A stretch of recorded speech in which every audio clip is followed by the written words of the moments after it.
Hello, friends. Welcome to A Little Room for Healing, where we aim to create a little more room in the world for authentic connection, insightful healing, and a deeper understanding of our hearts, ourselves, and each other through honest conversation.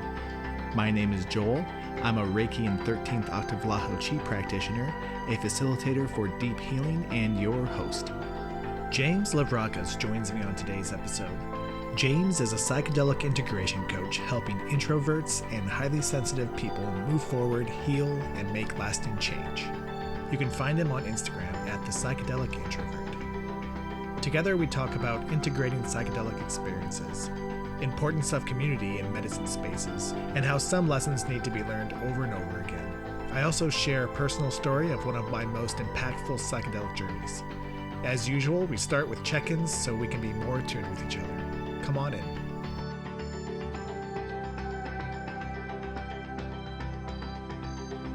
Hi, James. Howdy. Thanks for having me here. Thanks for having me here. I'm in your house, and what's the neighborhood again? What's the area again? Burbank, Sun Valley. Burbank, Sun Valley, out in California.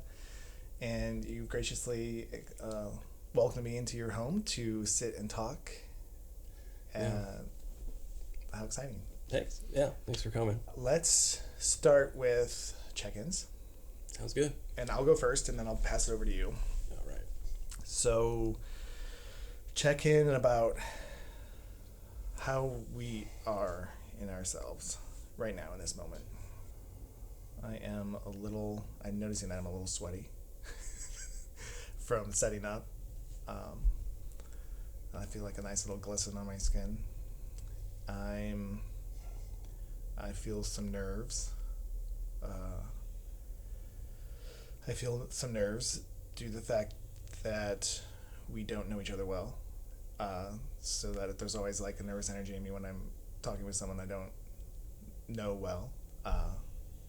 But I'm also excited about talking with you and what you have to share and learning more about what you do. That's exciting to me. And yeah, there's some separate from you and this right now. Is a little pocket of anxiety in me that I've been feeling all morning, and I haven't quite figured out what that is about, but it is in there. So that is what I'm bringing today. How about you? Yeah, feeling the nervous kind of jitters that goes along with kind of this type of thing, but looking forward to that kind of smoothing out as we start rolling into it. And also feeling like wanted to be, I'm eager or excited to be either vulnerable or open or kind of like sharing. So I know that'll be like a nice space once we get into that, and so I'm optimistic and looking forward to that. But yeah, thanks for providing that moment to check in. Totally. Thanks for your check-in. That feels good. I have it opened some space up in me. Your excitement about the vulnerability or anything that wants to happen. Yeah, that's cool. We have also guest stars. 2 cats and a dog with us that may or may not make an appearance on camera or making sounds. Right. So they are welcome. So let's just start off with talking a little bit about what you do. So take it away. So I work as a psychedelic integration coach.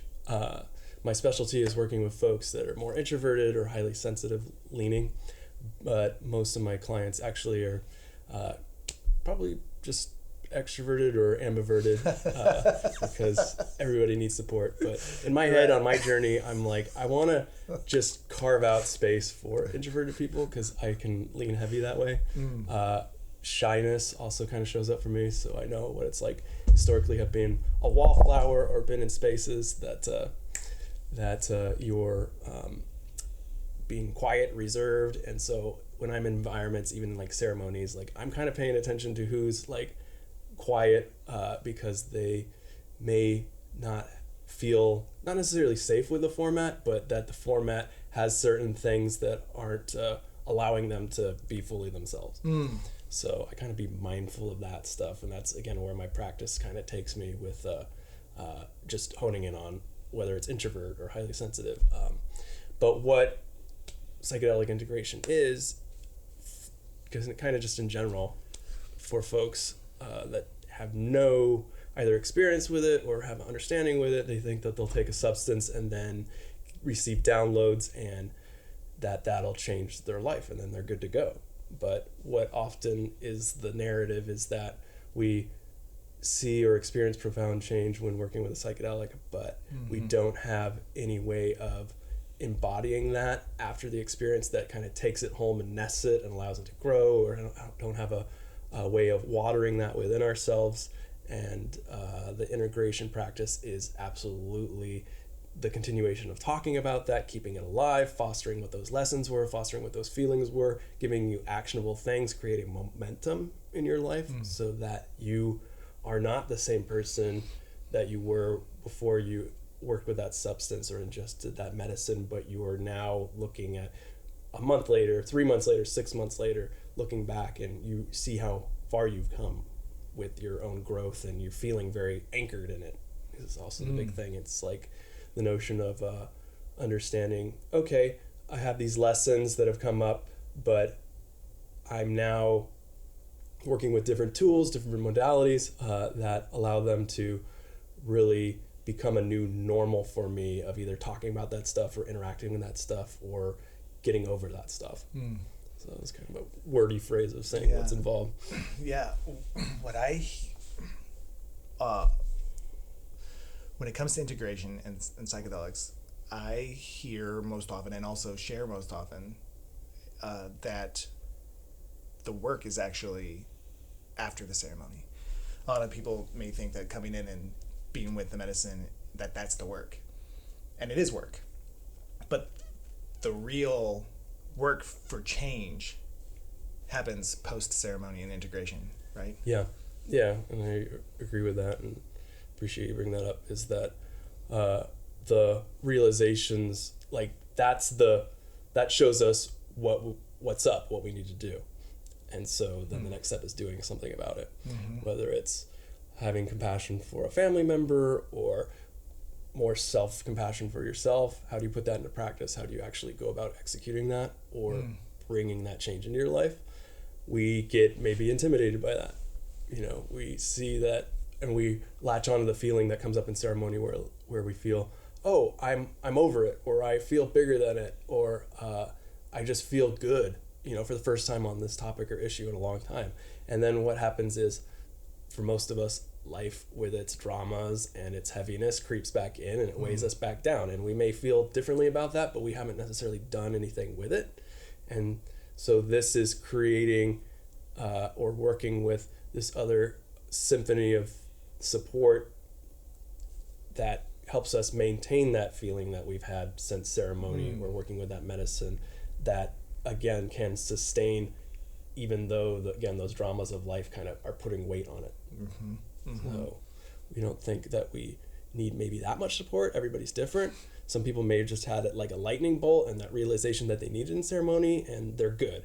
But other people, it's a big thing that's been opened up in them and it's not cleared out, or it's not fully realized. It's only a piece of it. And so they need to continue that healing, or they need to continue that growth with it. And the integration is that continued conversation with yourself and openness and honesty. Like the other big piece of this is you're being honest with yourself. You're not being performative, or you're not blowing smoke. You're really trying to sit down and say to yourself, commit to be in the state of what's the word I want to use? Not authoritative, but basically just be acting responsibly, or acting with awareness that you need to do something about this, and being wow, I'm blanking on the word. Basically, it's just treating yourself with ultimate respect and doing something about it. Because it's easy to, when stuff comes up, to kind of just put it to the side, you know, and it takes this real dedication to yourself to be like, no, I'm not going to let this go. I'm going to continue to work with this. And so working with somebody like an integration coach, they're partnering with you on what that is, and they're keeping it in your awareness in a healthy and respectful way, not just be like, we're going to dive in and I'm going to now immerse you with what came up, but really keeping it alive as a lesson that through kind of either chipping away at the sides or keeping it active and alive in your life makes it so that it doesn't hurt as much, makes it so that it, again, loses its power and its hold over you. That's something that seems like so intimidating that you couldn't have talked about before. Suddenly now it's a part of the conversation, and you find yourself being able to address it very often in conversation, and that allows it to kind of lose its power. You know, I think a lot of these big intimidating things, especially around trauma, can come up where we don't want to say it aloud, or that keeps it in its power over us. But having a safe space to have comfortable and conversation that allows us to access different parts of it, again, makes it so that it's not bringing up as much as much physical anxiety or as much physical reaction, because we're starting to move the dynamic of where it had so much power over us to where we're getting a little bit more perspective on it. Right.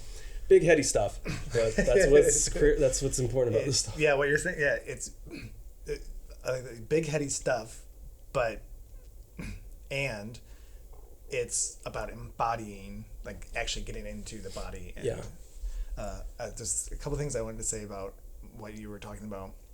One is I've experienced both the shift that happens right in the psychedelic journey. That's like, okay, that's actually in there now.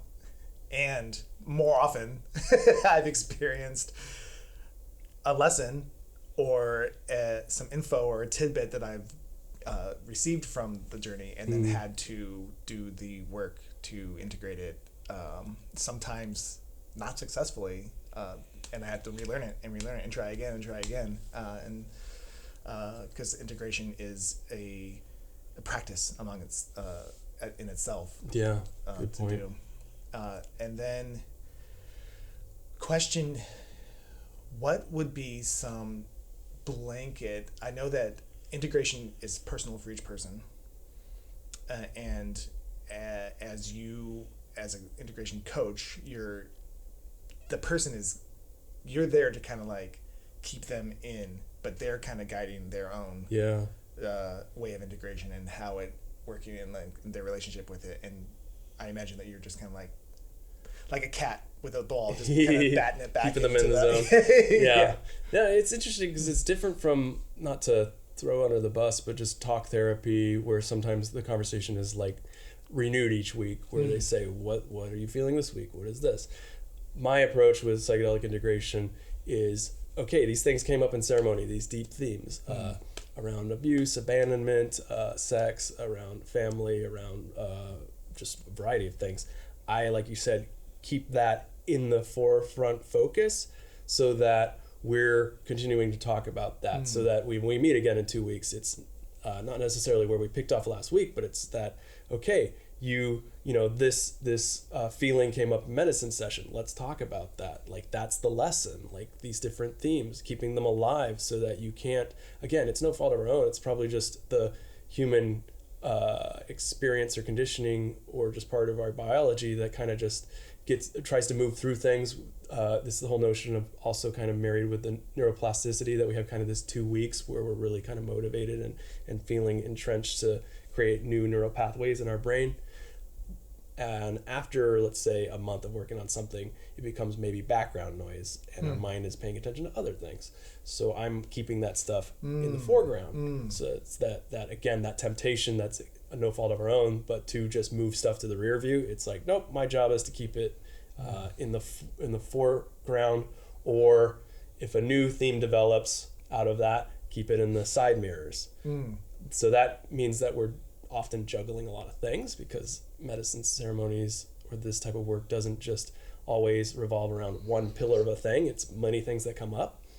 But that's what is so nice about when you have a larger container of, say, several months, or for some folks just ongoing to do integration work, that you have time to get to everything. And then you find do another medicine ceremony, and that theme that has moved to the side now has had more onion layers revealed to it, where it becomes important again, but renewed. So you're now looking at it with a different either energy or lens, and you can go deeper with it. Before, you may not have known how to really immerse yourself with it, but that second or third ceremony adds so much depth to it that you can really, oh my gosh, now I see how I want to talk about this, or how I can love myself better around this. And so it's just, I describe it as the symphony. It's like all these different things working in concert together to get to really make your life just more come on board with you, more back to you. Yeah. The word that's coming to me in that is whole. Yeah. Whole. More whole. Do you find in your work, when you're doing coaching, it's just one-on-one, and sometimes you do group circles, but when you're really doing the coaching with someone, it's just one-on-one. Is it like talking about it? Is there a lot of going in and feeling? That's a good question. This type of work, there's so much of the spectrum of this. You can stay on the like clinical psychology lens of this, where we're just going to talk about things to death, and I find myself sometimes falling too easily into that trap, because it's easy to psychoanalyze, or it's easy to just deal with things that are thoughts.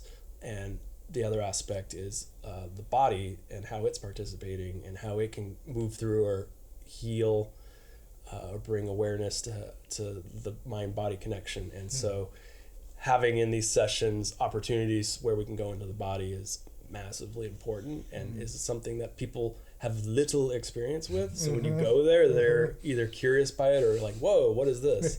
You know? Yeah. And so bringing that awakening for people is huge. Yeah, definitely. And sometimes it's even through just simple like visualization meditations. Sometimes we do boundary work where we're trying to separate or parse out, because relationships become so intertwined, what's my significant other's feeling, or what's a partner's feeling, or a coworker, colleague, or friend, and what's me. So getting some kind of understanding of that separation of energy is a new kind of concept for people to experience, and gives them tools so that when they're out there in those environments and things get very, again, heavy quickly, that they can go inward and separate, okay, that's you, and that's what you're going through, and this is me, and now I can have a little bit more clarity or understanding of what I want, and how I can support you, or where we need to part ways, things like that. But that's a good point, is that this all brings people around to understanding their body better, getting more in touch with their feelings, bringing on a whole new level of emotional intelligence, understanding bigger things going on like energy work, even inside the body and outwardly, what's going on in nature.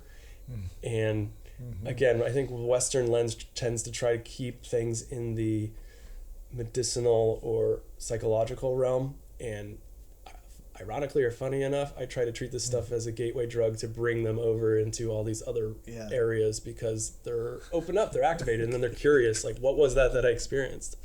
And it's like, great, let's talk about that. Yeah, that's cool. Yeah. I love gateway drug and all this other stuff. It's so good. It's quite literally a gateway drug. It's so good. Yeah. I wouldn't have found energy healing without psychedelics. For what I do.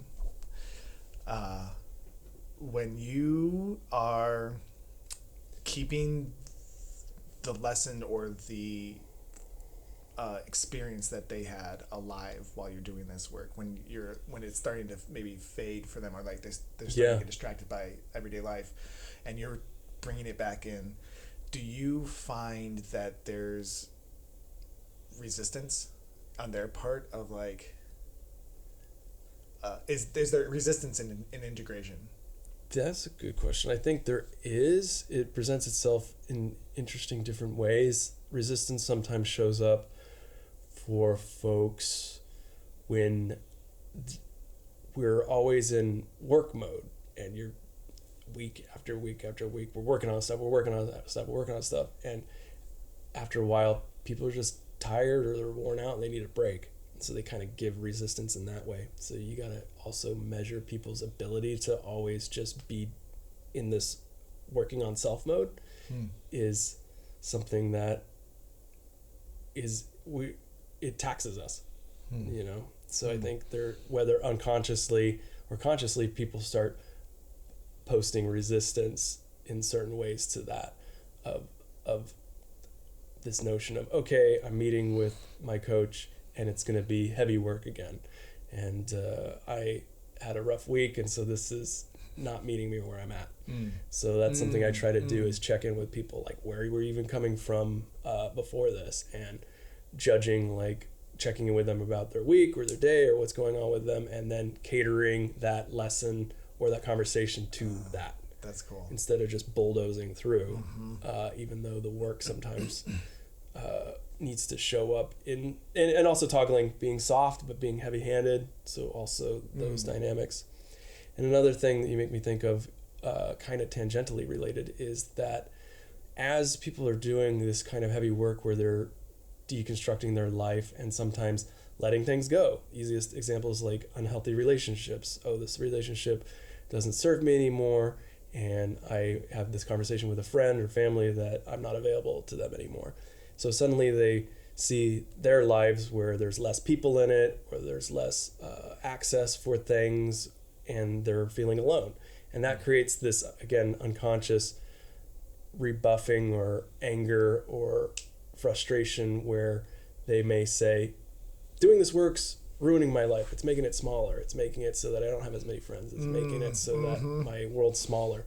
And also holding the awareness and context for that this is that part of the journey where we're cutting out things that, again, no longer serve us or are not healthy for us, and we kind of have to wander in the wasteland for a little bit until we arrive at that next thing. So also holding that perspective for them during this part is helpful, because it feels like you're ripping stuff out by the roots during this phase, and it doesn't feel good when you're left again feeling like, oh, well, I don't have a community because my community was around drinking or smoking or this, so suddenly I'm just at home by myself, or I had to let things go that I thought were healthy or I thought had good positive outcome, and addressing that relationship with those things just takes time. So there's that aspect of it, I think, as well. Yeah, that's a really challenging part of the healing journey in general, that also seems to be accelerated when you're doing healing work with psychedelics. Yeah, that's a good point, because you could be coming out of a ceremony and you're like, all right, I'm done with that family member or something like that. It's very abrupt or very jarring. Or I'm going to move. These are the things that we kind of, as a community, caution people not to do, is make big life changes after a ceremony, but to kind of sit with those lessons and see if that's actually something that you feel, or if that was something that you just, there was other motivation with it. And so it's really, again, checking in with yourself, checking with your body, checking in with that's something that you want. And if it is, then we start building lesson plans, or we start building momentum of how to move towards that. It could be ending a relationship, it could be moving to a new place, it could be doing, for a lot of people right now, it's leaving jobs that no longer serve them. And so rather than just giving your 2 weeks notice, how can we safely build where you want to go so that you feel that there's a little bit of a bridge to that space rather than completely jumping off a cliff. So even those type of conversations work their way, because it's helping people with their lives and all the range of what's going on in their life comes up obviously during ceremony. So being there to support them with that stuff. Man, I have so many. Thank you for this. I have so many questions. I'm loving this. Which one do I want to do first? Well, I had a question for you. Okay. Now I'm torn. I hope I can remember these. No, go for it. Okay. I can remember my question. Okay, great. When each different psychedelics approach you in different ways. So, but do you find that integration, well, it's kind of a two-part question. Integration is fairly the same, spread out across which psychedelic you're working with? Mostly. Because then I have the question, especially like with ayahuasca, sometimes ayahuasca is offering you things or showing you things that seem very real, but they're not actually, she's not actually saying this is what you're supposed to do. It's just, she's just being like presenting you with something that is giving you maybe a new perspective or really just shaking you up a little bit. Yeah, that's a really good point. I think going back to the first part of the question of do different medicines require different support? Definitely, because of let's just go with like a vastly different ones, like MDMA versus like ayahuasca.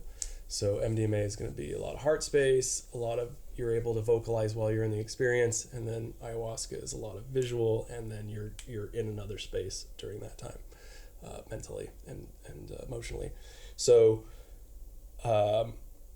definitely understanding what the reason why the person took what they were taking and contextualizing the material that comes out of that. A lot of this is what we do when we have the short-term integration after the experience is saying, okay, what came up for you? And something like ayahuasca is like, okay, I saw these visuals, or I had this deep, profound realization, and we're basically taking all that stuff and putting it on the table together. But sometimes, like you're saying, you just get shown stuff, and it doesn't have to mean anything. We as human beings try to, again, tangibilize or literalize everything. And so this also comes to this notion, it comes back to this lesson or this realization of sometimes things are either just a mystery and they don't need explanation, and our comfortability as humans to accept that or deal with that. Like the biggest mystery of all is death, anybody who tells you this is what death is like, I'm kind of like, like let it just be a mystery. Sometimes we don't need to know. So sometimes stuff just comes up and that's okay. And so this also gives us that experience or relationship with things that don't have to have answers or don't have to be answerable, and bringing context and awareness for those things. Other things you get clear answers on, but there's also this realm again where we can even go down, okay, you saw this type of imagery, let's look into what that means, and if that resonates with you, then we can explore that further. If it doesn't resonate with you, then we can table that, and maybe in a ceremony or two you see something again in that theme, now more explosively, then you now have evidence that was coming up earlier on and is unconsciously blooming in you or unconsciously egging at you or revealing itself in medicine space. There's a lot of imagery that we can lean on over the millennia. Again, Jung has a book that's a collection of a lot of different imagery that you can look into, and easiest examples, things like tarot. Okay, I see this imagery, what does that mean? There's a huge lexicon of definition as to what we can associate the meaning of those visuals to. And so this is a little bit, again, dabbling on the mysteries of things. You can lean into things like scrying, you can lean into things like, okay, looking at this, what does this mean to me? And if this brings up something to me, that's the lesson. If it brings up nothing to me, then that's okay. So there's necessarily no right or wrong answers. I think, again, just people tend to say, oh my gosh, I saw this and it has to mean something, because we want to literalize it. We want to, again, tangibilize it. But this is having that overall education about that again of like, okay, sometimes we need to just treat things as passing by, and sometimes if it resonates enough or it's shown itself enough, then there's meaning there and you can follow that lead.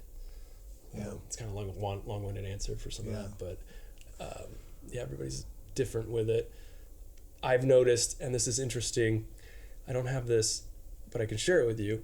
This is my own kind of like personal philosophy with this. I've kind of been studying where everybody's different. So certain people, their mind's eye cannot visualize things as strong as other people. So there's this test, I think it's aphantasia test, which basically shows you in your mind's eye a star, like a red star. And so when you close your eyes, you see this flat 2D star in your head, in your mind's eye, very strongly, and it shows you the picture scale of what those stars look like. So most folks that have very intense psychedelic trips, they can see that star very vividly in their mind's eye. For me, when I see it, I can barely see the star. Like in my mind, I barely see anything that I'm ever seeing. It's like barely squint through a fog. Like if I envision my spouse or envision my dog, it's a squint fog. It's like through a fog. And so that's going to affect my psychedelic experience because I'm not seeing things as strongly or intensely, whereas somebody who has a very active imagination might see a snake in ayahuasca and suddenly it's causing fear for them, or it's causing this emotional reaction that they're saying, okay, this has meaning, this is doing something.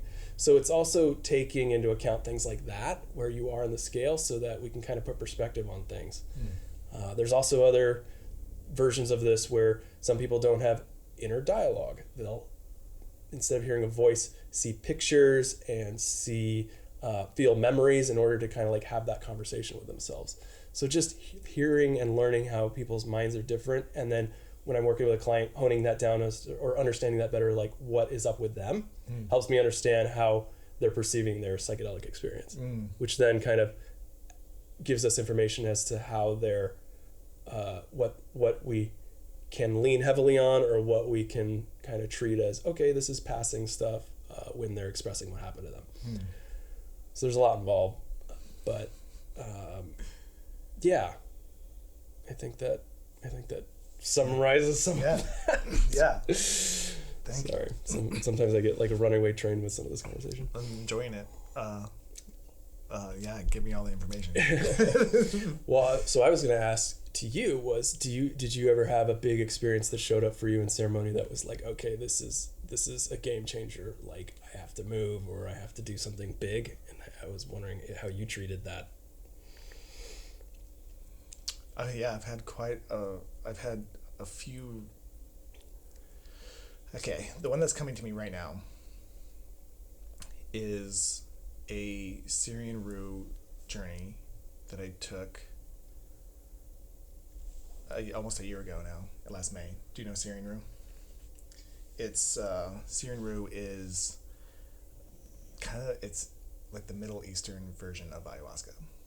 It's made from a seed from a plant from a bush, and it's that tea is made from the seed, and then there's another mixture that's made with the DMT in it, and you combine them, and then you have an experience similar to ayahuasca, except the spirit is masculine instead of the feminine ayahuasca spirit, and he's a little more straightforward and doesn't play around as much as Aya does.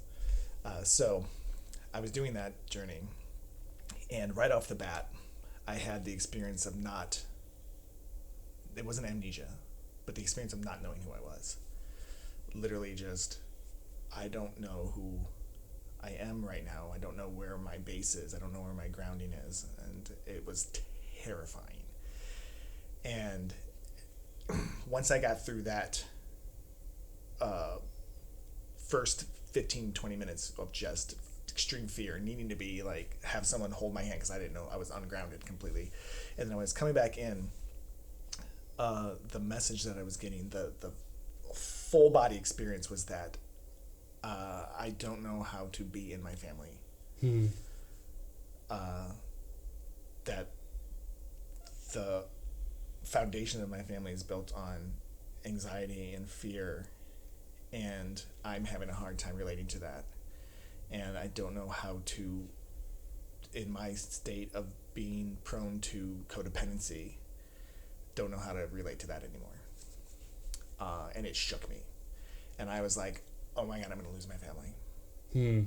Gotcha. Even just saying that, I'm like getting teared up because it's really intense. It's a really intense feeling. I'm going to lose my family. And then I spent the whole night the rest of the journey was me lost about who I am and trying to like just piece together. I had to have the person who was holding space for me. I had to have them.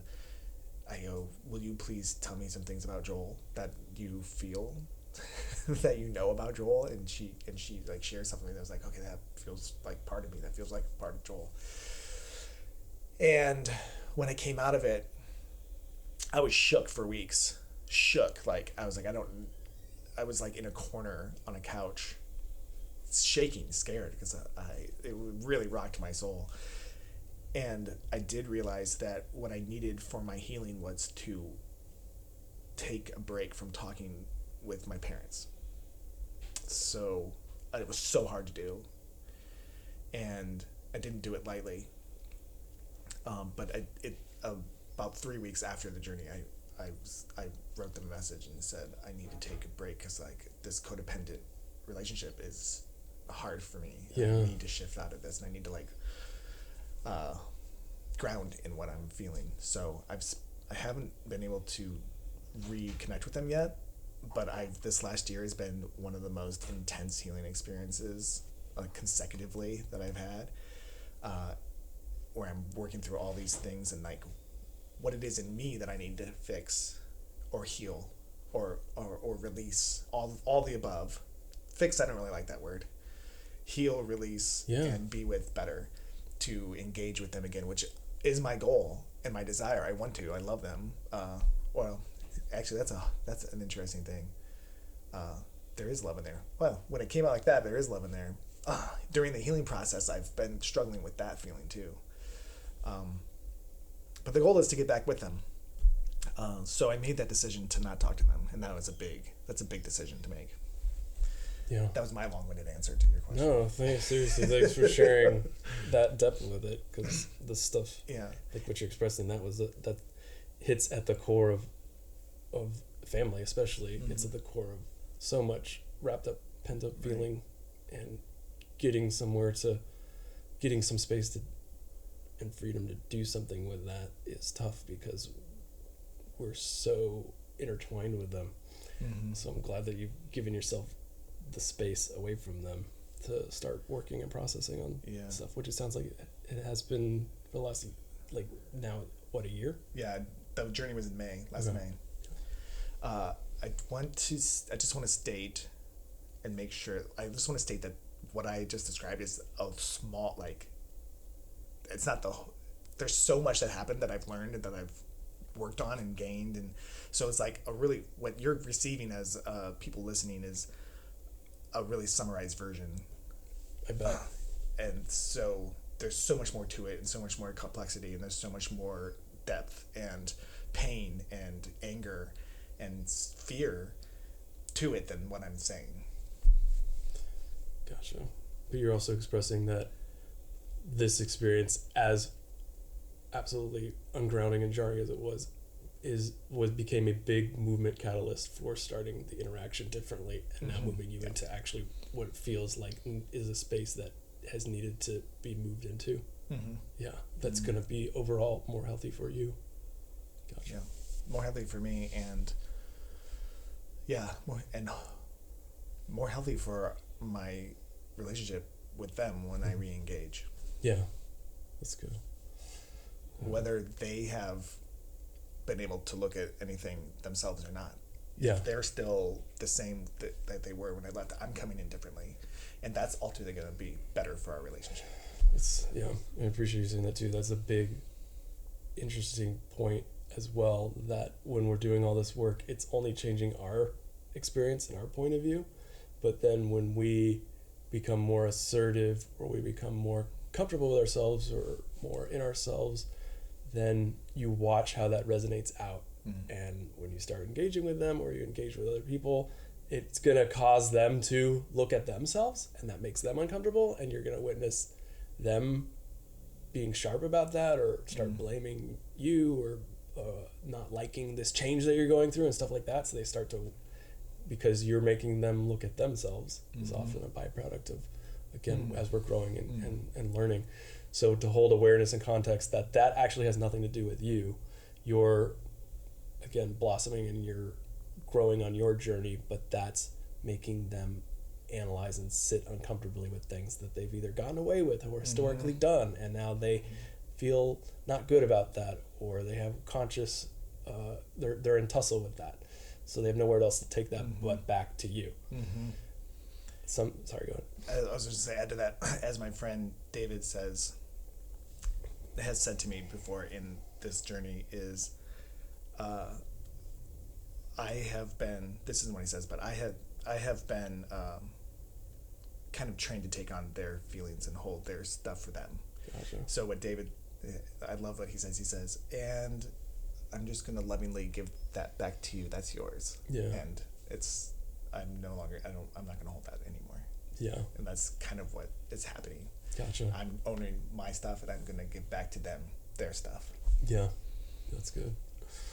Oh, yeah. I fall into historically having a lot of history of people pleasing and codependency, and that's been my struggle too, is like separating myself, because I've seen my worth through other people, and then it was beginning to analyze my worth for myself, and that's like this again realm where we kind of skirt around like, okay, I understand the idea of loving yourself, or I get it, but no, going into these ceremonies and allow yourself to feel that or go in deep with that, and then trying to have that be an ongoing thing that you tap into, rather than, oh, well, I felt 3 years ago in love with myself, but that's not true anymore, or I get it, but no, how do I keep that alive, and how do I support myself, and how do I show up for myself and have my own back in like the situation you're talking about, where nope, it's okay to hand back this stuff, I got you back. Like it's big stuff. Yeah, when you say love yourself, there's this idea that, I mean, I'll speak for myself in this, but I feel like there's an idea that I think of loving myself, I'm like, oh yeah, hey, I got you, buddy. And then without realizing how hard and much work it is to actually love yourself, because to love yourself wholly means getting into the shadow and loving that, and then getting into this, what I've discovered just in the last couple months as I'm on this journey, is a deep well of fear. I am so scared inside, and loving the part that's scared is really, really hard to do. When I'm like, Mom and Dad, you were supposed to love that part, and I'm still looking for someone to love that part. Yeah. And now I'm realizing, oh, it's my job. Yeah. It's my job, and that takes work. Yeah. And consistency. Well said. Yeah. The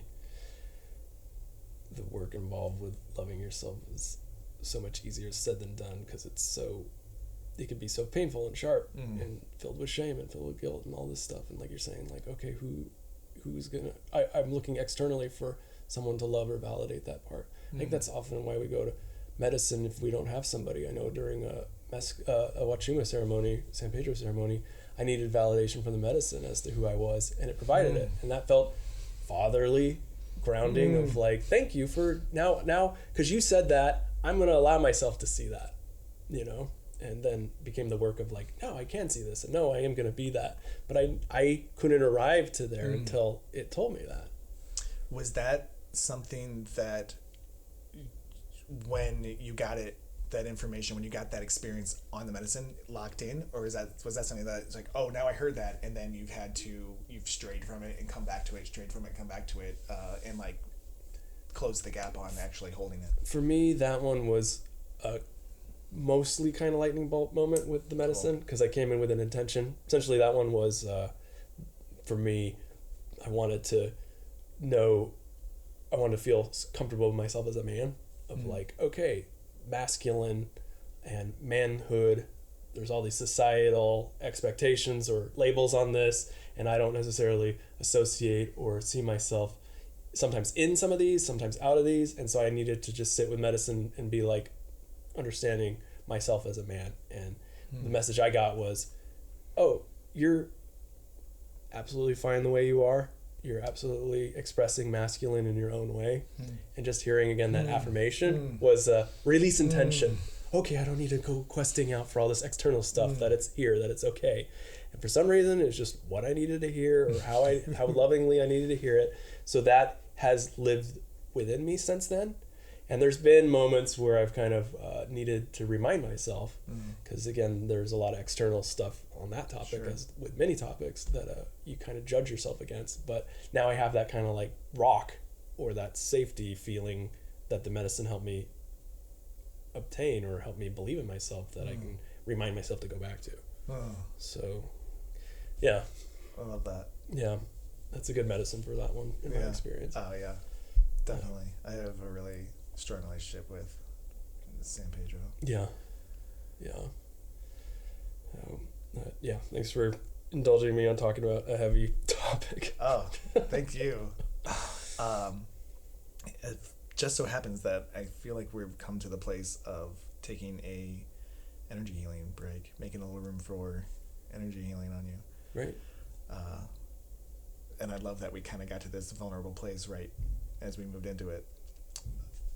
Would you like to set an intention for your healing? This is going to be vulnerable. I would like to see if something can be revealed to me that I may not be aware of or may not know, or energy that's, something revealing itself. So I think I try to, because I'm curious, I try to know so much, but I'm still, I don't know if that becomes a problem, is like always questing to, or knowing what I know, I get too focused on, and that sometimes keeps me from learning more, if that makes sense.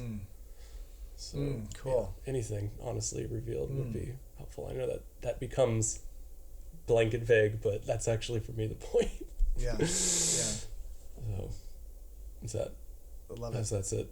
I love it. Okay. I love it. It what I'm hearing is letting.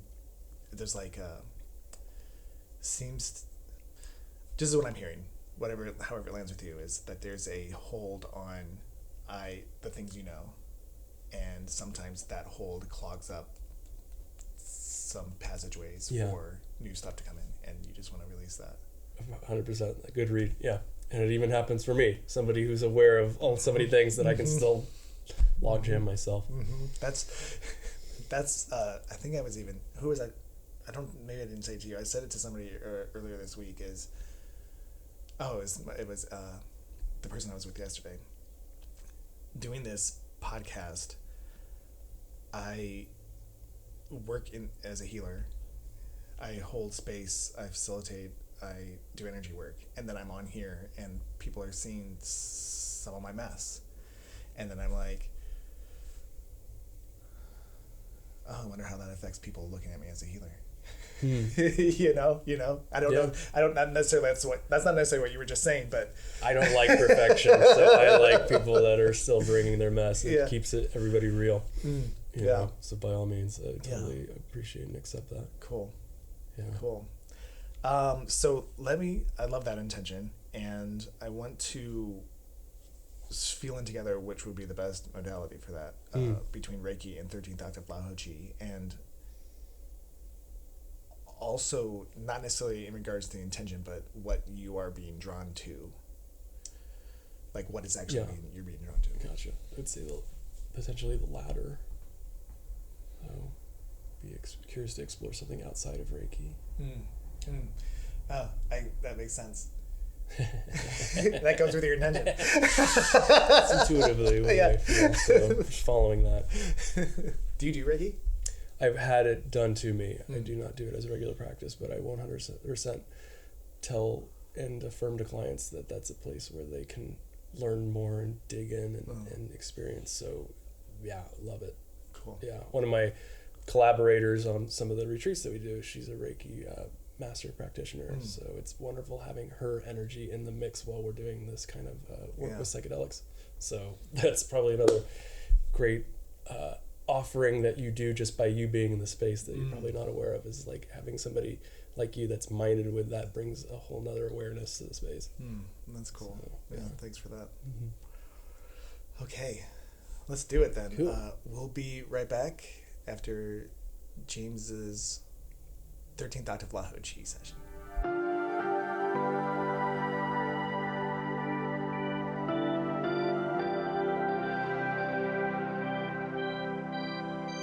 And we are back from James's 13th Octave Lahu Chi session. How was it?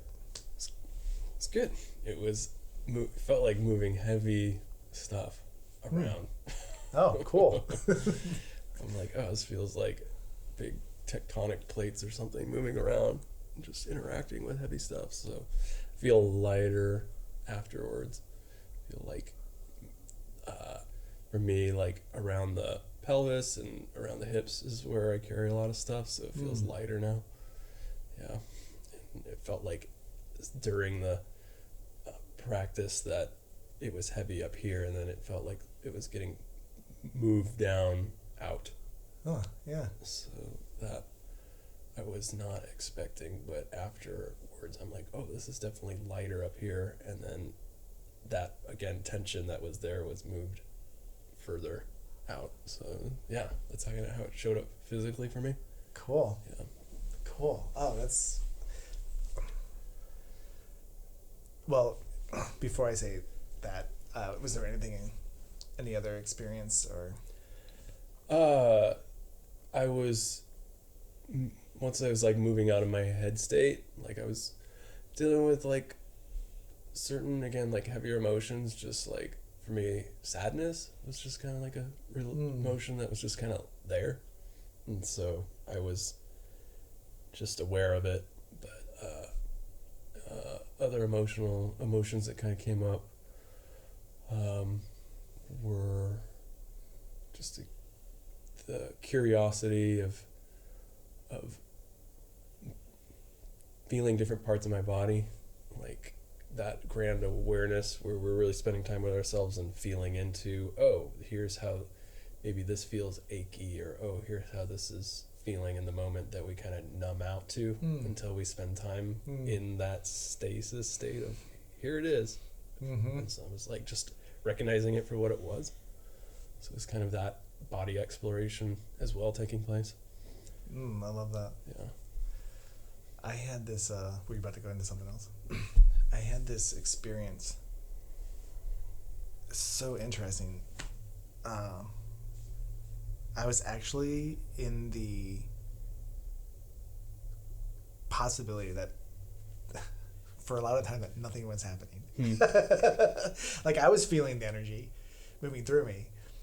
And I don't know what it is. Like I think it just comes from a fear in me that I'm still waiting for the time when we do that and we come back here and someone's like, nothing. But there's a fear in me that there's this fear around not doing what the hope is that it's doing work. But interesting that it was coming up with you, and I don't know why it was. Like we were pretty still. You breathe in, relaxed. You were moving. You did adjust your body. That must have been the heaviness or the... I think it was the stiffness wanting to move out, the heaviness. And I can resonate with what you're saying, where first maybe it felt like nothing was happening, and that's where that theme for me with like tectonic plates is just very heavy stuff that didn't want to move, taking a long time to move. Oh, got it. I think it wasn't until the second half or even the 2/3 in that it was like stuff was moving, began to move in a way that was like, oh, okay, I'm feeling lighter now in comparison to how it was. So I could definitely see potentially that feeling of nothing's happening kind of dominating or lingering for a while. But I don't know. Maybe it's just that I have heavier stuff, or some of the stuff moves heavierly. I don't know what the noun is for it. But that's kind of what's showing up for me. Right. I feel like my fear of nothing happening doesn't have anything to do with the person on the table. Like it's just I've been going through a thing of like taking ownership of what I do, and still sometimes feeling like the fraud syndrome or whatever that is. Yeah, right. Like fraud. Well, would say question, is it like going a little further with fear? Is it like moments of doubt? Yeah, I guess fear is a strong word. It's not really fear. I'm like, oh my God, I like it's shaking in fear. it's doubt. There's doubt. Gotcha. Sometimes that I believe I've seen 13th Octave. I've seen Lahochi do. I mean, it even worked. It worked on you. I've seen it work and do beautiful things. And that as a modality, I'm like total confidence in. Mm.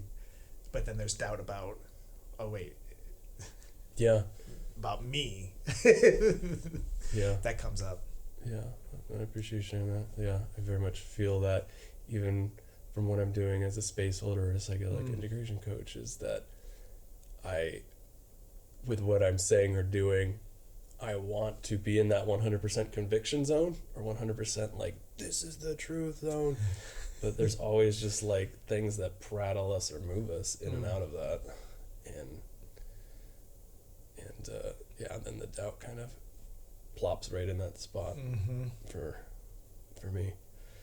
But I then look to those folks that I'm working with to see if they're getting out of it what they want, and they kind of cement back in, no, this is working, or no, let's adjust. It's like, okay, cool. This is fluid. Let's treat this like a river. Right. This is not fixed. Yeah. So, yeah, I understand like what you're saying with that. I love the checking in that you do. Check in and they're like, yeah, if we just, and then yeah, you can get back on course. Even if it happens to not be like quite aligning, you can get back on course. And sometimes we're just not aligned and it is on course for them. Yeah. Yeah. Right. That's the interesting part of being the conduit. Mm-hmm. Yeah. Is that they're like how they're receiving. And I think it's okay to check in. Like, hey, how are you doing? Hey, how are you feeling? Especially in medicine space when things go so nonverbal and you do a lot of, like, the last part you want to be is in this assumptive space where you're assuming for the other. Because I've just from experience of like get it wrong like 2/3 of the time. I'm like assuming that somebody's struggling with something and they're like, no, like their legs are moving. And I'm like, so what came up for you? They're like, oh, I was riding my bike through my old neighborhood. I'm like, I got that one wrong. You know? It's just like, hey, how you doing? Oh, doing good. Okay. I've checked in on people, but not like verbally checked in. I've walked by and to do the energetic check-in and they've been completely still and seemingly calm on the outside, and then later to find out that they were in extreme fear and was hoping, and like we're not able to say help me, and we're hoping somebody would come by to help them. Yeah, that's a good point too with things like ceremonial settings where there's many people. This is something I pay attention to as an introvert, being aware of sometimes people don't want to be a bother and they need allowance. They need a massive amount of allowance, especially if they have an upbringing where they've always been putting other people's needs first, so that they're hearing that the space is safe, even where if you're going through however you need to gesture that, if it's raising your hand or if it's opening your eyes and looking to somebody or vocally saying something, that's permission. Like, this is a 100% permission space. I want you to know that. Then you validating or you allowing me to hear that is like, there's my ticket. There's my hand that I can raise when I need it. Because before I didn't know how this is supposed to look, or like I'll just be meek and small in the corner and, oh yeah, this is about me and my experience. Like, you're retooling the dynamic so that those people that have maybe felt small feel a little bit bigger in this situation, feel like they can ask for what they need, because we just so have terrible relationships with asking for what we need.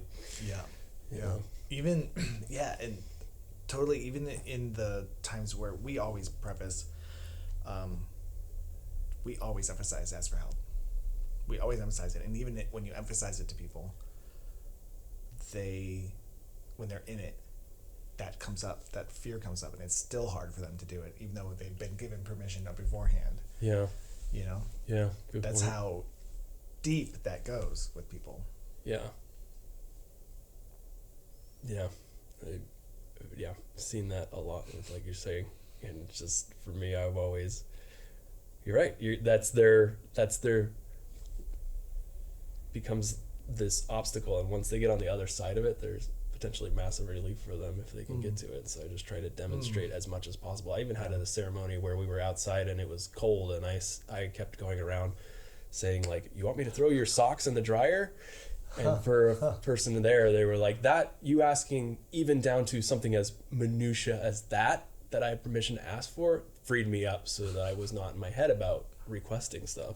It's like really getting down into like what people need to hear to activate that sense of asking, even when they're under the medicine. Because everybody's different. Like everybody, like we're talking about, coming from their own toggle and own pressures of standing on the sidelines versus like asking what they need. I was somebody, I had to retrain myself, even going into ceremony, of asking for what I need, and way was 50% successful, because it still goes to this other mental game where other people are having it worse. Like, I don't need it necessarily. I can muster through. So you do this comparison thing too. Like, there's a bunch of different factors at play. Totally. Yeah. So there's other people that are struggling, and so they need the attention, so I can kind of suffer through with what I got. And then we do that to ourselves too. We actually, in the break, right before the energy healing, talked about a moment where you asked for something you needed. Yeah. And I happened to be a facilitator or a guardian at that retreat, and you asked me. Yeah, that worked out beautifully, where I was just sitting there and kind of figuring out what my need was. I mean, that's the biggest thing too, is when we're again measuring things against, okay, I'm asking for help, but then we say, well, what am I asking for? I got to figure that out first before I raise my hand. And in this instance, I was having a difficulty purging, and I had come to the conclusion that if I ate something, then it would make it easier. So then I raised my hand, and you came over, and I just asked very directly, like, give me fruit. I think you're even saying, like, what type of fruit? And I was just like, blueberries and this, no strawberries. No strawberries, yeah. And then you came back a couple minutes later with it in the hand, and I just took it, and it was exactly what I needed, because in a matter of like seconds, I was just able to purge right back up. Yeah. And that was such a fun moment, as awful as those things can be. But I was grateful for my own ability to assess the need, but then vocalize it. I think that's what kind of hangs people up. And I know that's historically sometimes hung me up, where I'm like, again, maybe opening my eyes or looking like, oh, they're too far away, or oh, they're attending to somebody else, or you just start even creating reasons why you shouldn't ask. And so then at that point I was just like, nope, put my hand up and go for it. And that, because you were there to meet that rewarded my sense of vulnerability in that moment, so that now I'm more brave going forward. Because that can also be like a trigger, traumatizing moment, is when somebody's in that vulnerable state and they ask and no one's there to receive. And I've heard stories about that too. And that's more stuff that has to be worked through. Because the perfect pairing would be, if there's 20 people, there's 20 people on call, but it just doesn't work out that way at all. So we have to kind of manage where we're at in the moments. And then this is another thing with integration, is that we do a lot of prep work so that you can be there for yourself in some of those turbulent moments. What are some of those tools that you can rely on yourself? How do you, again, express what your needs are, or be able to ask or look for that? But even within the moment, if you're feeling elevated, how you can downregulate yourself, how you can rely on different things for expression. There's just a lot of quote unquote tools in the toolbox that you can bring into ceremony if you need them, versus how a lot of folks come in, which is just, they don't know, so they only are told or have a preconceived notion how this should look. Yeah. And with a lot of the stuff, they might hear scary stories, so unless they're in their head having a scary moment story, then it's not that bad, so they're just going to muster through what's happening to them. Well, that invalidates what's happening to them, and so they should absolutely speak with where they're at. It's like giving people that larger perspective, so that they're like, okay, thank you for giving me, again, permission, or thank you for giving me an idea of like what this can look like, so that in that moment when I don't have words, I can still get out signal or get out a sign of that I'm going through something and need my hand held, or need somebody to just check in on me, or need fruit. Yeah. One of my favorite aspects of a psychedelic ceremony container is this atmosphere, cultivating an atmosphere where everybody's personal needs are important. And it's like you leave the outside world where it doesn't feel like the case. And then you come in and all of a sudden you're in this new space, and the encouragement is you first. Yeah. Like, as a facilitator, I want every one of you who are coming to participate to take your personal needs as the numero uno thing to care for. Yeah. And we'll take care of managing how it all works out. Yeah. That's beautiful, and also a big task. Yeah. Everybody has their own entry point of where they maybe think they're expressing their needs well, or like, oh, I get that, and then in that moment, like, become vulnerable to it and have to navigate it, because we're all in some moments like a little baby that's just needing to have our base needs met, even though we can still think through it.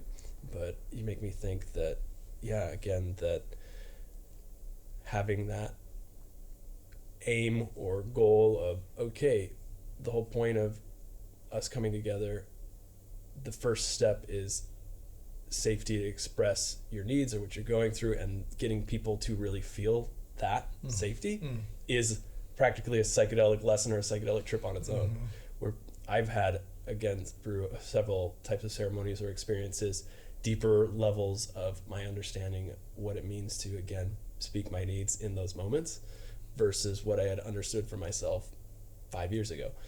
Because each time there's something different that comes up that, again, you think you can muster through, or that you think, oh, I can be self-sufficient, and the medicine or the situation it pokes you along to say, no, I'm trying to teach you a new lesson with this. I'm trying to evolve your, again, sense of self-reliance, or this kind of thing that we have in Western society, like this rapid individualism, and go back to community think, go back to how things used to be, where we can rely on certain people within the tribe for different aspects of healing or growth or safety or wisdom. And within the ceremony, you can find those people too to fit those archetypes that you need. Like, I latch on to like typically 3 or 4 people, and it's just like they're each have their own kind of like aspect that I'm drawn to, and they're part of this experience as well. Like, they help me contextualize the medicine, and they help me experience and bring out different depths that I may not have been able to get to on my own. Yeah. So I can distinctly think of like 3 people from the ceremony that we did that it would have been a completely different experience if I hadn't had access to talk with them or process with them or just even sit next to them, because their energy, you know. So that's what's so beautiful as well with the community. Yeah, there's so many beautiful aspects about the ceremonies, the psychedelic, the retreats. Everybody who ends up at a retreat is there for a reason, and not just for themselves. They're there for a reason for someone else too. Sometimes I'm at a retreat as a participant, even as a facilitator, and what somebody's going through is, and how they're getting their lessons for that, is a way for, like, something from that comes to me, and like, oh, I need that. I need that too. Like, I'm having my experience and I'm getting my messages through the medicine. Yeah. But the message that you got for yourself through the medicine is actually also something that my soul needed.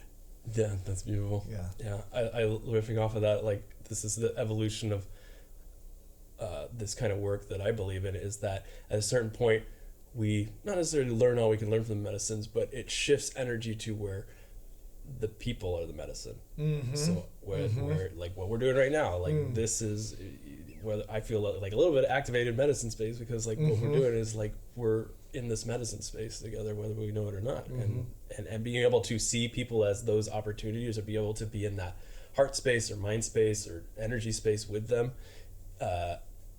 and that lesson exchange or that just humanness exchange is like where this all takes us, is to be in that, more of that. Amazing. Yeah, totally. You step out, so like, it's such a training ground. It really is just a training ground. And then we go out here and like, I totally feel dropped into some sort of medicine space with you right now too. And you go around, everybody you run into has the potential of being some sort of medicine for you. Either if it's a small dose, if it's a big dose. Yeah. You could micro off someone. Yeah. This person's teaching me about tolerance right now. This person's teaching me about anger issues. Yeah. And I love that. No, it's so true. I think something that we were talking about during the break that's similar is that a lot of what I end up doing in integration work is re-educating people around concepts that we think we're all on the same page on, but we're really not. Empathy being a big one. So what does it mean to have empathy? Well, a lot of people model after, again, their parents, that love and affection, or friends. But when we get out and we want to earnestly try for other people, how can we learn and steepen our sense of empathy and cross that empathy gap, so that we're listening, so that we're curious about people, and having those deep conversations around this topic help people go further next time they're in that interaction. And then again, ripping off the theme of people as medicine, allow them to deeper tap into that medicine of that person, because they're being more curious, they're asking more questions, they're really trying to put themselves in that person's perspective and feel what that person's experience was, and learn through that experiential piece. Yeah, that's so good. Yeah, so just the notion of, again, all these things, that checking in with people. What are your thoughts? What are your experience around discernment or communication or empathy or even love? Like, I had a client who I would just talk about love, and he said, James, I got to stop you at a certain point, because I had a family where we were not affectionate towards each other, a very traditional Korean household. Like, I would barely get any hugs. And so when you talk about love, it's a very foreign concept to me. I don't understand it. And so I was saying, thank you for like bringing up that we're not on the same page about this. So let's spend a next long time talking about this, exploring this, and maybe even next medicine session, let's pick a medicine that's more appropriate to bring that feeling up, so you can really connect with this. And then now you have not necessarily a frame of reference, but you're rebuilding your life from like a truth. You know?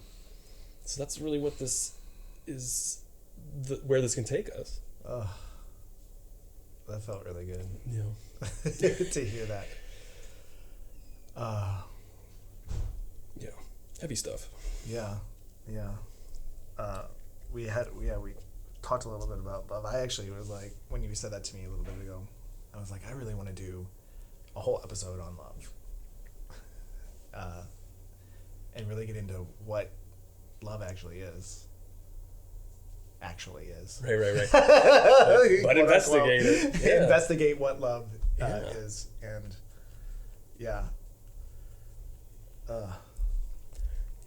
what I love too about, again, bringing the psychedelic experience as a lens for life is learning about our multifaceted being, and whether it's through emotions, from expressing joy to timidity to fear to loneliness, getting more in touch with that circumference or full expression of us as human beings, to understanding what gives us wellness and joy, or gives us wellness in that we feel like we can go through life and be full. So if our home is safe, if our mental state is safe, if our emotions have been fully expressed, if our lifestyle is fitting, not just thinking, okay, this is all mental health, I have to take care of the brain, but all the other symphony of stuff that goes along with well-being, and paying attention to that stuff, because people have to be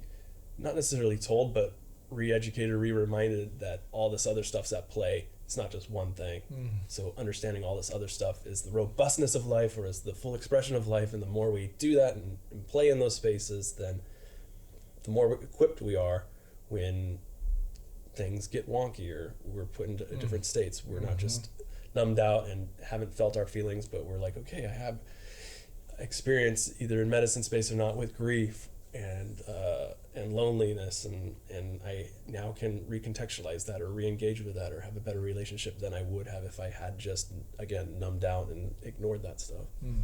So it's being, all this is brave work. I always tell people when they are even just working on themselves, psychedelic or not, is that it's incredibly brave of them to want to do. It is. Yeah.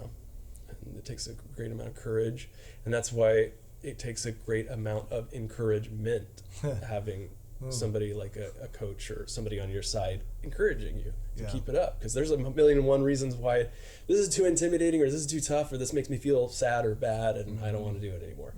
And so you're there to either hold their hand or help them find the space that they need during those lower emotional states that help them understand that they can persevere and get to another state than where they're at. Okay, question for you. What brought you into healing and B into the work that you do? That's a good question. I'm trying to parse out the difference between the two. Healing, my own healing, I was brought into it because relationship with my wife, and that relationship was hitting a head, and I was being made aware of stuff that I was doing that was detrimental to the relationship, and I didn't want to give up on it, so I wanted to do the work. And that became, relationships are obviously mirrors to ourselves, so that became a big mirror back on myself of what I was doing, how I was treating myself, how that then bled on to how I was treating others. Things like control, judgment, patience, all those kind of lessons, but also self-love and going deeper with that. Really kind of recommitted myself. In 2015, I began work on myself, and then that happened to involve psychedelics. I think that was the big push of this before and after moment where you spend time in a medicine state and you come out of it and you're realizing maybe for the first time there was a profound shift that just occurred. I feel different now than where I did 6 hours ago. And for me, it was like, there's something there. There's something to that. I came in through like a recreational kind of festival avenue, but beyond just taking it for fun, again, I'd leave those experiences being like, no, I was able to communicate what's here more. And so I need to follow that where it goes, because I had kind of grown up, not necessarily too traditional, but again, just thinking like the male has to be the breadwinner, you got to get the house, the wife, the car, the kids, stuff like that. And then realizing later on in life that I didn't want that journey, but I was still cramming myself very hard into that journey. So I had to back off and then go into the space of, I don't know who I am, for like a while. And then that's where, again, spending time in medicine space was affirming, oh, this is you getting closer back to you, and really falling in love with myself, or really giving a damn about myself, or caring about myself, and feeling that, rather than just, again, doing this logical stuff of like, yeah, I know I love myself. Yeah, I get it. It's like, no, like, you really need to be able to access that and tap into that, because when you're good for yourself, you're good for other people. So it's going to start helping and resonate out. I think then that became the thing that pulled me into the medicine work, was that when it started resonating out, people were saying, oh, I feel this, or Jamie, you're showing up, or the way you show up, holding space for me, or having conversation with me, or allowing me to explore or express deep stuff that I don't have any other friends, or we don't go that deep. Then I was getting, again, reflected back that I was doing something different or well, or that was helping people. So I kind of like kept tugging on that thread. And then just through my own personal interest of, again, the work that I'd done with psychedelics, I realized that this realm was something that I just enjoyed spending, not necessarily time in, but time around. I was then introduced to all these other modalities and psychology, philosophy, just all this stuff that builds up into how you can really touch and affect people on the daily. And so it just kind of naturally played out that way. But again, just getting enough kind of feedback from people saying like, no, I like your, it's simple. It's just like, no, I like your energy. Like I got feedback about that this weekend, and it's just still kind of like jars me. It's like the operational doubt of whether you're not, knowing or not, you're putting that out there. It's like, no, it's being received. And you're like, oh, okay. Oh, okay. Cool. Oh, good. So, so that's that. To me, that's the simple affirmations for where I'm at. But it's been a journey. And it's been an ups and down journey. Yeah. So, but yeah, there's a saying we did in our work when I was learning integration, which is that we gotta own our mess, and our mess is our message. So it was really looking into our history and what's happened to us, and we could be ashamed, or we obviously, like as we're doing work, healing from it or growing from it, but seeing why that makes us a unique voice, or why that makes us special, or makes us able to help people that have been in a similar boat. And that's again the power of empathy. When there's nothing more validating when somebody's been through something similar that you've gone through, and they're like telling you, no, you'll be able to get through this, or no, it'll be okay. Then you're feeling really held, or you're feeling really witnessed. Yeah. So yeah, it's been good. I enjoy it. To sum it up. Sum it up. It's it. I like it. You actually changed careers to start doing integration work, right? So was that moment a challenge? Was it hard or were you just like, this is it, and totally gung-ho? Well, I'll answer that by being honest and thinking I don't know if I told myself a delusional story or if the story was true. So what made it easier than I expected was, while I was in my previous career, I was in these interesting positions where there was extremely high-end artistry going on, and extreme just massive technological innovation going on, because it was animation. And so the whole medium was moving forward. I mean, while I was in this career, the medium evolved rapidly in the course of 10 years. And so you have these two, not to paint people down to like types, but you have two camps where there's creatives that don't know much about the technology, and then you have technologists that don't know much about the art. So I was somebody who sat in the middle and could bridge that communication. So for years, I was always communicating between different parties and helping them talk to each other and helping them hear each other and helping them have a seat at the table that they might have not had a seat at. So I was building bridges. So when I left the studio and became working in integration, it's that.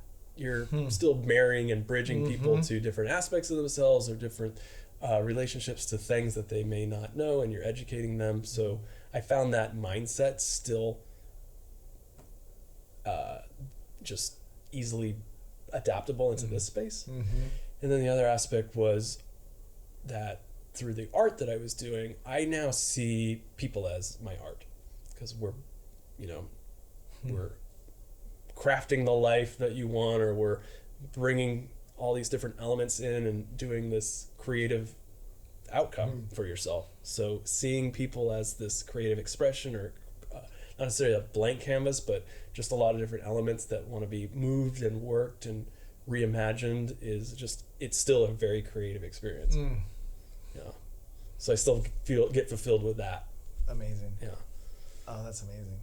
So yeah, I don't know, again, if that was, I lucked out that there's so much similarity, or if I'm like, it's kind of the same thing, but I haven't had a day where I've felt like, I do feel like the doubt like you're talking about, but I haven't felt a day where I'm like, this no longer gels with me, or this doesn't feel right. I wake up every day and I'm like, no, this still feels good. Like, and I feel like that will continue, because it's still honoring pieces of myself, and honoring pieces of myself that I do well, or you're getting the best of me. I'm not trying to force too much.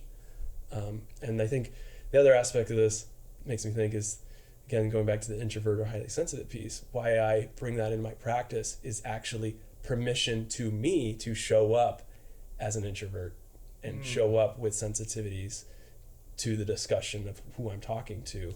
And also, like, if I'm working with somebody, it's like, okay, I need like a minute to think about what we're talking about. I don't have an instant response for that. And they're aware, because we've set the container that I'm an introvert or whatnot. So that gives me permission to show up in the way that I need to show up instead of me trying to make myself into something else that I'm not. So it's kind of like a reversed engineer thing that helps me out as well. Because we just gotta, again, have this relationship with ourselves, see where we're best or see where we operate, I don't know, very well, and do our best to protect that or vocalize it so that, again, folks are interacting with that first versus some other kind of thing first. Yeah. What a blessing to be able to set the container that you can work best in. Yeah, it was a privilege, and I'm grateful that people resonated with it and responded to it, and they're, again, able to be seen and witnessed and accepted for who they are and know that there's nothing wrong with them. And then that gives them a really, really good grounded space to be building off of. So, yeah, it's interesting. When you said sometimes there's doubt, but that you still feel good about what you're doing, like that's my experience as well too, which was what makes the doubt confusing and almost even harder to be like, or the doubt comes in, but I'm like, but I really love this. It feels really good to do, and there are responses. There are positive responses around me of what I have offered. And then the doubt comes up. It's like, what? I don't understand. Yeah. You're getting the positive reinforcement, and you're loving it, and you're enjoying it, and you wake up and you're like, I want to do it. And then the doubt comes in. It's so interesting. Yeah. So I've had mornings where even after I've had a successful session with a client where they're gone where they need to go, or brought up a bunch of things that are really informative to them, and I've woken up mornings and I've been like, what the fuck am I doing? Like, I shouldn't be doing this anymore. Like, this is like, who am I to be working with people in these deeply personal spaces? Like, I don't want to fuck with anybody. I don't want to mess anybody up. Like, this is a space where you're extremely vulnerable to bad stuff kind of impacting you. And so I treat it very, very seriously. And so it's also finding myself in those low moments. But again, the next morning or later that afternoon, I'm like, but I still feel like this is right, or I still enjoy doing this, as heavy as it is, but I'm still also trying to bring, again, maybe seriousness or awareness to, like, no, this is heavy stuff, or this is deeply personal stuff. So still treat it with dignity and still treat it with the respect that it needs. Don't ever take it for granted. Don't ever just think you can preach from the mountaintop. Like, you know what, you're like, it because it worked for this person, it's going to work for everybody. It helps bring me down. It helps humble me out of like, no, we're on this level with everybody. Let's still stay down here where it's more just human or real, or where meet people where they're at. What I love about this too it made me think of something else.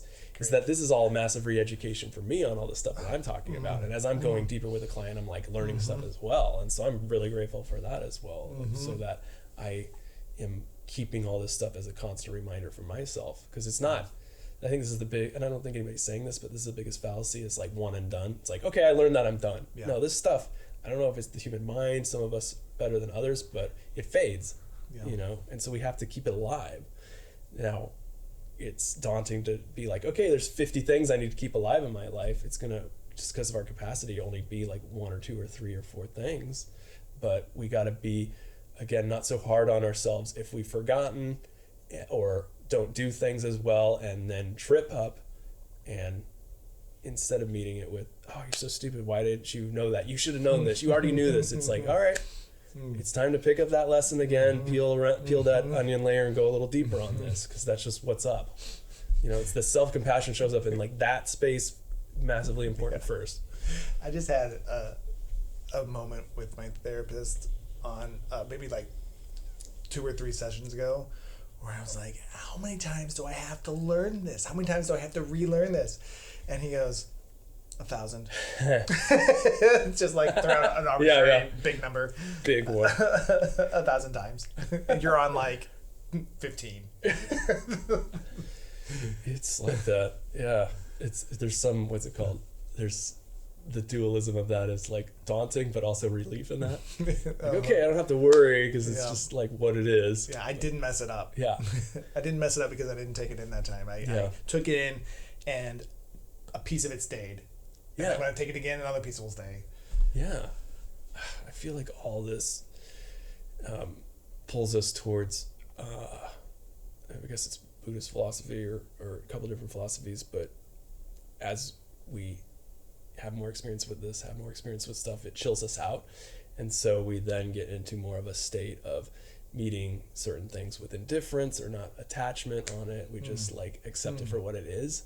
And that's kind of the, again, a grand lesson or grand realization. But I think that's why what happens when we're faced with so many things is that it slowly has a positive chipping away with that it dullens its hurt on us so much, so that when it shows up, and then we work on our self-compassion or our self-understanding that this is kind of what it is. Then when it shows up, we don't beat ourselves up so much. So we're just like, okay, whatever, it happens.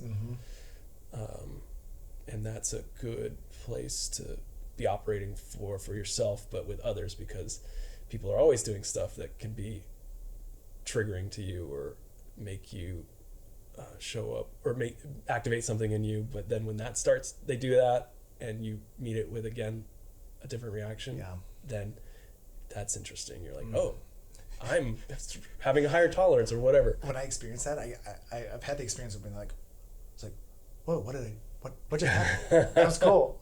That was cool. I just met that with a different reaction. Yeah. It sounds simple, but the big one I had, the just easiest one to think of, is traffic. Like getting cut off. Like I had somebody cut me off, and before I'd just be like, ugh, ugh, ugh. And then one day it was just like, no, whatever.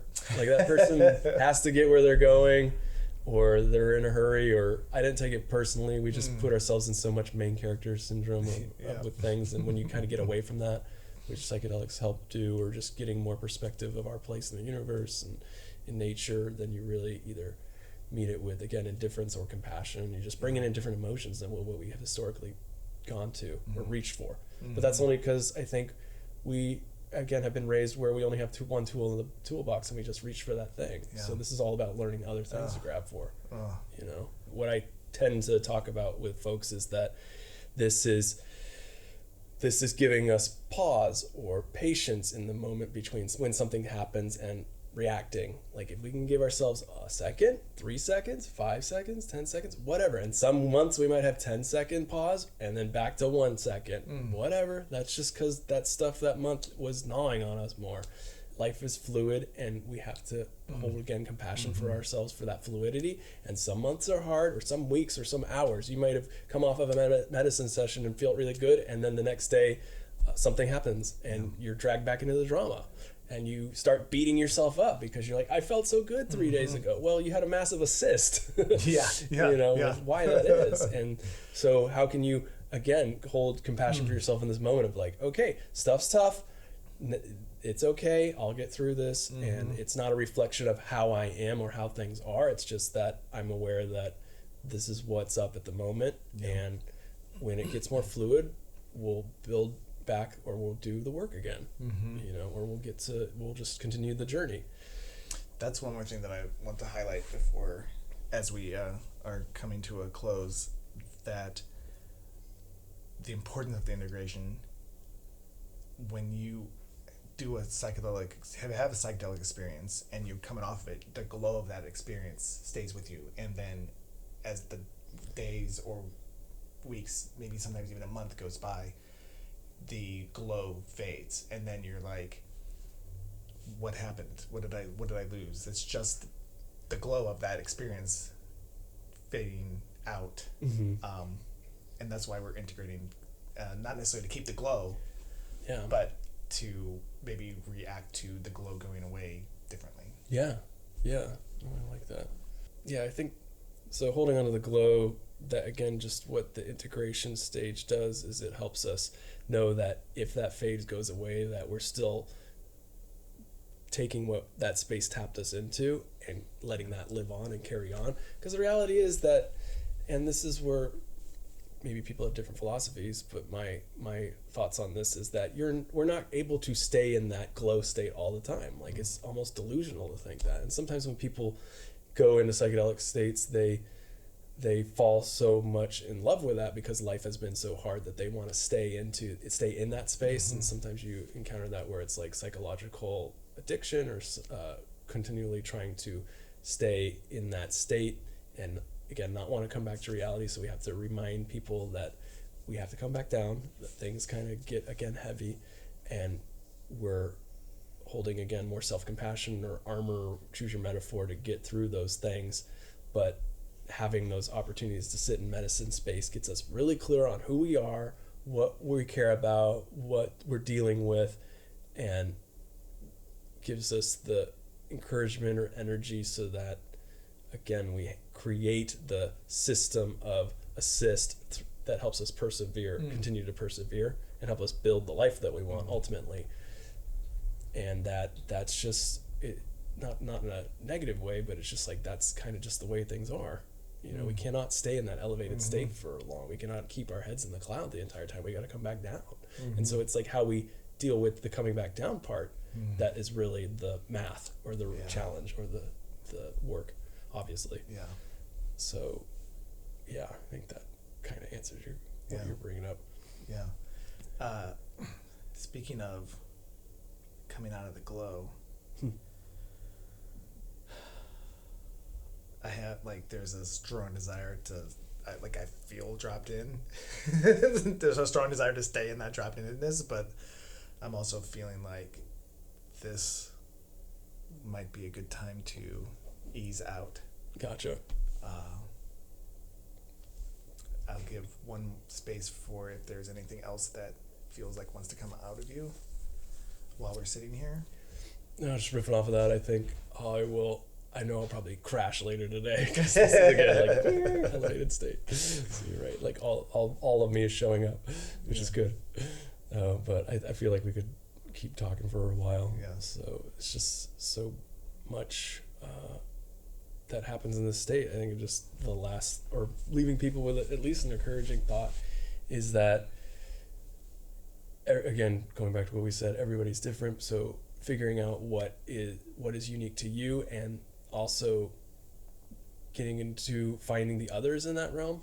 I think it also is access of who or where we have space to that kind of dictates how we first engage with the space. But then you'll notice, again, maybe one or two people in ceremony that you latch onto or gravitate to, or you really like their feedback, and just keep those people in your life. And then you'll find out who their networks are. You'll find out who they spend time with, and that riffs off, and that becomes community. Because again, as we do this work, like I was mentioning earlier, is that we can really make our world small because we're letting people go that aren't good for us. So this is also a big reminder to continue to find the others for ourselves, so that as that absence comes in, we're then building it from into a healthier community, or a more supported community that sees more, not necessarily one-to-one, but is more of the same language, or more of the same speak, that again validates, so that we feel more confident about ourselves, or feel more defined as ourselves, or reflect back to us positive ways of being that help us just continue that growing path. So just speaking to finding the others is a big aspect of the community, and you can do your healing alone, but engaging with the community aspect is 100% also another important piece of this. So it can be intimidating, but it's also just is again, you can build it at your own pace, or you can find the others at your own pace, and before you know it, like after a year, you'll be like, oh, I have one or two or three like trustworthy people, or people that I can go deep with, or that I feel myself talking about or to, and that's huge. That's big. A lot of people don't have that. Big. Yeah. Super important. So it just makes me think that goes along with all this as well. So, Thank you. Thank you for adding that at the end. And thank you so much for joining me and sharing your thoughts and insights and wisdom. I thoroughly enjoyed this conversation. You as well. Yeah. And maybe someday we'll do another one. Yeah, when you're back out here, you might be back sooner than you know it. Awesome. Much gratitude. And to all of you out there, my invitation is to make a little room for healing in your lives, and I look forward to seeing you next time.